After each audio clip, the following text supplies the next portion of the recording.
નાયબ મુખ્યમંત્રી હર્ષભાઈ સંઘવી વડોદરાની મુલાકાતે ડી કેબિનમાં મંદિરના પ્રાણ પ્રતિષ્ઠા મહોત્સવમાં તેમણે હાજરી આપી।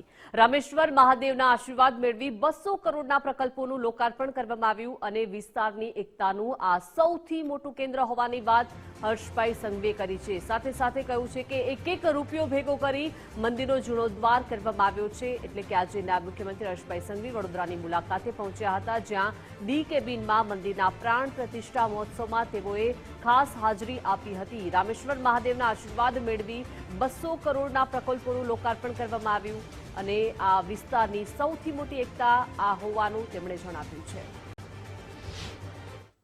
હું તો આજે અહીંના સૌ નાગરિકોને પરિવારજનોને આભાર માનવા આવ્યો છું। આજ શિવલિંગની આજ મંદિરના જીર્ણોદ્ધાર માટે આજુબાજુની કોલોનીમાં તમામ પરિવારોએ ભેગા થઈને દર મહિને 1 રૂપિયો પોતાના પરિવારમાંથી આપીને આ મંદિરની જીર્ણોદ્ધાર માટેની વ્યવસ્થાઓ કરવામાં